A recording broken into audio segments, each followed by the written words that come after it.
We had a crazy game in the World Championship today.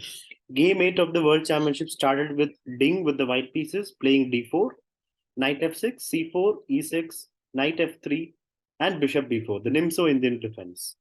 e3, castles, and a3. So Ding asks Nepo to exchange, and after that, you have this nice mass of center pawns, but it's doubled. So fairly even game. This position has appeared in a lot of World Championship matches, even in the Anand versus Carlsen match, where there was a serious game with Anand playing f3, e4, and just running after the king. It, however, ended badly for Anand, and he lost that match. So d6, and now knight e2. A very nice idea. c5 and knight g3. So basically, he's preparing e4 with this knight maneuver. Knight c6 and rook a2. This move is unusual, but it has been played before. The idea is it's a small rook lift just to give extra support to f2, and it helps the rook come to the center quicker. So it's been used before. This position has happened before in one game in the database. It was preparation, a nice preparation, but Nepo did not flinch. He had 1 minute, 1 hour 54 minutes, and after rook a2, he played the next move in 4 minutes. So he was kind of prepared. Now e4.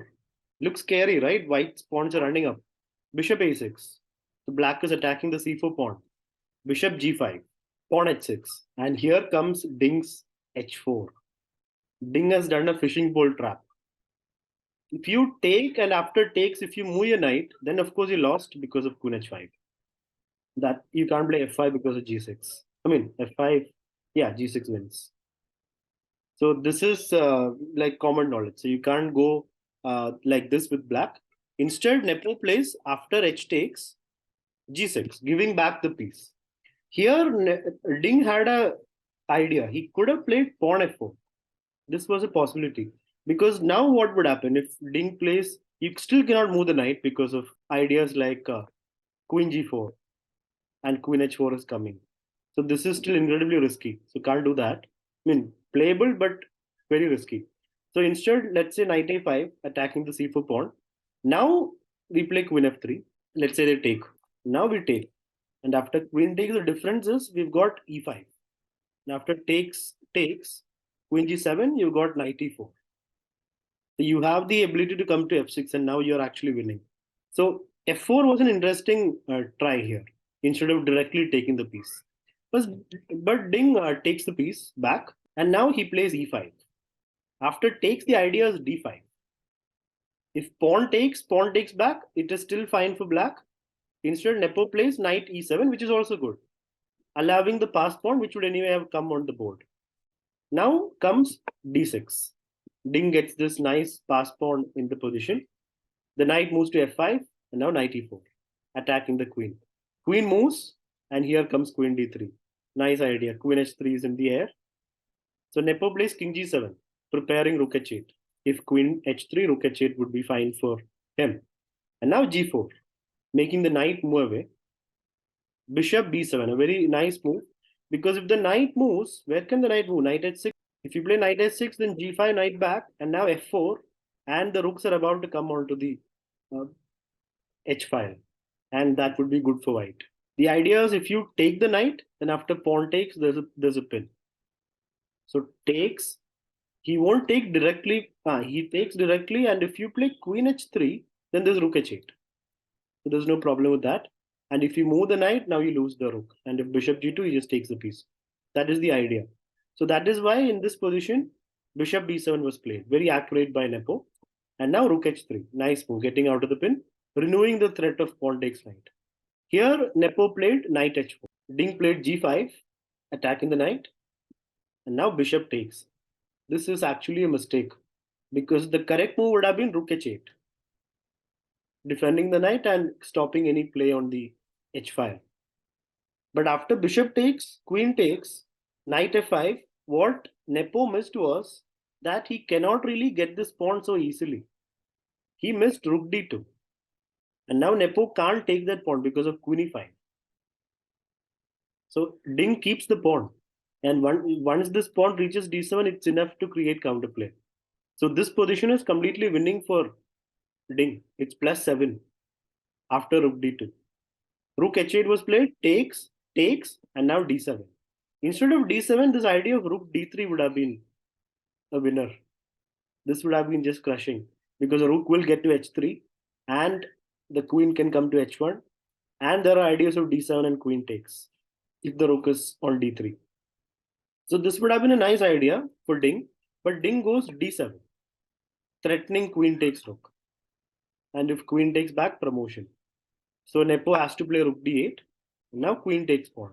King h7, check, king moves, check, king moves, check, king moves, and now queen c7. Of course, Ding doesn't want a draw. He goes for the win. And here queen h4. This is the biggest moment in the game. Nepo does a bluff. He is sacrificing the rook. And he is saying, I've got a perpetual here. So if you take the rook, I've got a check. And if you play bishop e2, I go here. And I've got this nice draw. Says Ding. If you go to d1, I've got this nice draw. And that's also a draw. But Ding had enough time, 24 minutes, to calculate this and refute it. But he chose to believe him.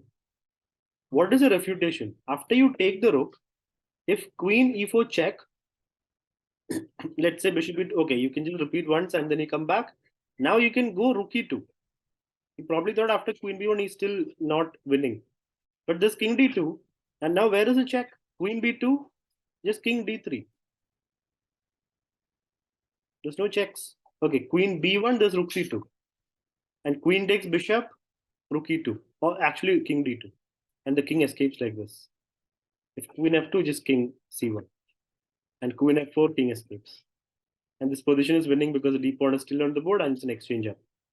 Instead of that, Ding chose to believe Nepo and does not take the rook. This is a move he would regret tonight. And if he loses a world championship, he would really regret this. Because he had the win here. He had the win if he calculated and found out the refutation to the sacrifice. But he went king d1, and now queen g5 and the rook is defended.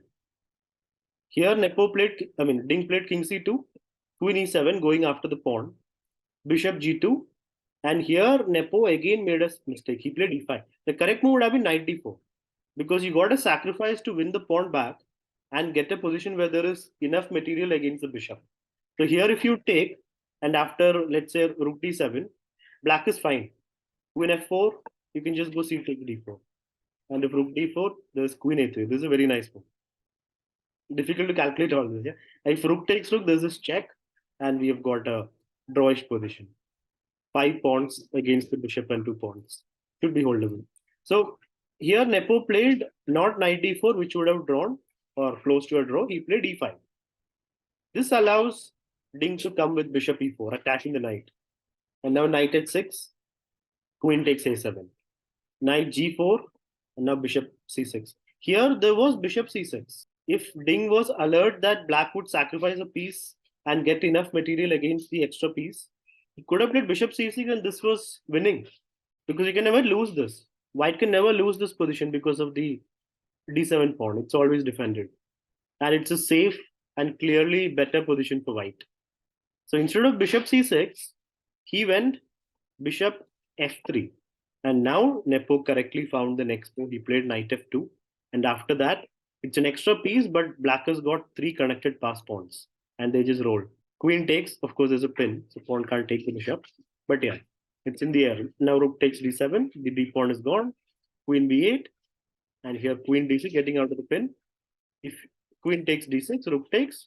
And here Ding decided to exchange of the extra piece. Because if he lets it stay, the pawns can become dangerous. So he plays bishop takes, and after pawn takes, rook into e4, king f6, and rook e8, they agree to a draw. So a crazy game in the World Championship. And Ding could have won and equaled the score, but he didn't.